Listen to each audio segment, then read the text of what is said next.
Alors dans cette vidéo, je vais expliquer comment on résout l'exercice 8. Pour ça, je vais expliquer d'abord ce que c'est que la valeur moyenne et la valeur efficace d'une fonction. Donc pour prendre la moyenne par exemple des notes que vous avez obtenues dans le semestre, je fais la somme de toutes les notes que vous avez obtenues et je divise par le nombre de notes. On suppose que toutes les notes sont au même coefficient par exemple, donc je fais la somme des notes et je divise par le nombre de notes. Si j'ai une fonction que je veux faire la moyenne de toutes les valeurs prises par la fonction, il peut y avoir une infinité de valeurs qui sont prises par la fonction, et donc j'ai besoin de faire une somme qui n'est pas juste une somme finie comme celle-là, mais une somme continue. Sur tout un intervalle, je vais faire la somme de toutes les valeurs prises par la fonction. Donc ça correspond à faire une intégrale. Donc je fais l'intégrale entre a et b de f de t dt, et je vais diviser, au lieu de diviser par le nombre total de notes, je divise par la longueur de l'intervalle. Voilà, ça me fait une définition qui fonctionne bien de ce que ça peut être la valeur moyenne d'une fonction sur un intervalle AB. Voilà, ensuite, si vous regardez le cours, il est écrit que si vous avez une fonction qui est périodique, ce qu'on appelle sa valeur moyenne, c'est sa valeur moyenne sur n'importe quelle période. On a vu au cours précédent que quand on intègre une fonction périodique sur un intervalle dont la longueur est égale à la période de la fonction, la valeur de l'intégrale ne dépend pas de l'intervalle qu'on a choisi. On peut prendre n'importe quel intervalle de la bonne longueur pour intégrer une fonction périodique. Ça ne dépend pas de l'intervalle choisi. Et donc on définit la valeur moyenne d'une fonction périodique comme la valeur moyenne sur un intervalle dont la longueur est égale à la période. Voilà, ça c'est pour la définition de la valeur moyenne. Alors, à partir de là, voyons comment on calcule. Bon, c'est pas écrit dans l'énoncé de l'exercice 8, mais c'est intéressant de le faire. Comment on calcule la valeur moyenne de la fonction proposée dans l'exercice 8. Alors, on nous dit que cette fonction, donc on va regarder ici, on nous dit que cette fonction est 2π périodique. Donc on peut intégrer sur n'importe quel intervalle de longueur 2π. Or, il se trouve qu'on connaît sa définition sur l'intervalle moins pi, pi. Alors je ne sais plus s'il est ouvert ou fermé, peu importe. Donc on va intégrer sur l'intervalle moins pi, pi.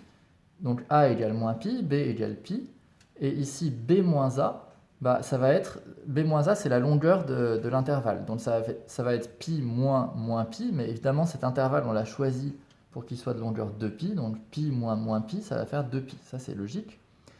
Et maintenant je peux remplacer la valeur de f de t par la valeur qui nous est donné entre moins pi et pi. C'est pour ça qu'on a choisi cet intervalle de moins pi à pi, c'est bien pour pouvoir remplacer f de t par t, ou f de x par x, on peut l'écrire avec des x, là j'ai commencé avec des t, donc j'écris avec des t. Voilà, ensuite il n'y a plus qu'à calculer la primitive de t, et là en fait on voit que le crochet va s'annuler. On aurait pu le voir même avant, parce qu'on est en train d'intégrer une fonction qui est impaire sur un intervalle qui est symétrique par rapport à 0, donc le résultat est forcément égal à 0. Mais sinon, vous le voyez en faisant ce calcul-là, et vous trouvez 0. Donc ça, c'est pour la valeur moyenne. Maintenant, passons à la valeur efficace. Alors la valeur efficace, ça a un intérêt physique. Le courant en fait, qu'on utilise à la maison, qui est délivré par le secteur, c'est un courant alternatif.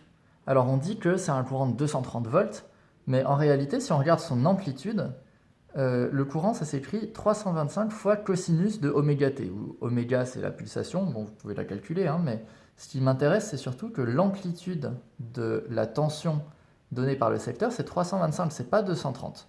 Alors, comment est-ce qu'à partir de là on arrive à 230 ? En fait, 230 c'est la valeur efficace de la tension. Alors, comment est définie cette valeur efficace ?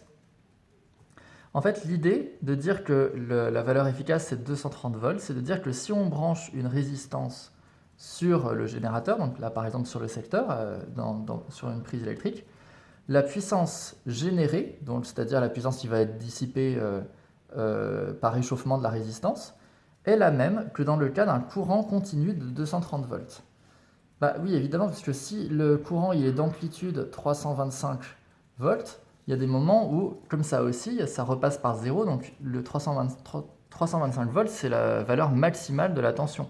Mais il y a des moments où cette tension est inférieure. Et donc, en moyenne, la puissance générée, ça ne correspond pas à la même chose que si vous aviez un courant continu de 325 volts.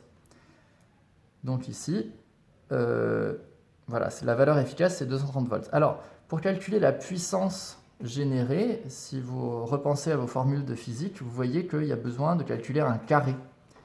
La puissance générée, elle dépend du carré de la tension. Alors, je vous laisse vérifier ça, en discuter avec vos profs de physique. Et donc, on va faire l'intégrale du carré de f de t. Ensuite, on divise encore une fois par la longueur de l'intervalle et on prend la racine carrée. Donc voilà, c'est un petit peu différent de la valeur moyenne parce qu'il y a ce carré qui apparaît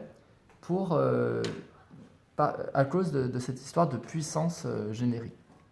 Donc ça, c'est la définition de la valeur efficace. On verra aussi une application en maths de cette valeur-là. Hein. C'est quelque chose de très utile. Alors, comment est-ce qu'on la calcule sur l'exemple? Donc, je suis toujours sur l'exercice 8. La valeur efficace, donc, c'est la racine carrée de tout ça. Donc, le plus simple, c'est de calculer le carré de la valeur efficace. Comme ça, on évite d'avoir à réécrire le symbole racine carrée à chaque ligne, ce qui peut être un petit peu difficile à écrire et puis à lire ensuite. Donc, voilà, on fait le calcul. Il n'y a pas de difficulté particulière. Hein. On arrive à valeur efficace au carré égale pi carré sur 3. Et en repassant à la valeur efficace elle-même, on trouve donc pi sur racine carrée de 3. Voilà, en ce qui concerne la valeur efficace d'un cosinus, hein, comme dans l'exemple physique que j'ai donné précédemment, on la calculera dans un exercice. Hein, mais ici, c'est une autre fonction, c'est intéressant aussi.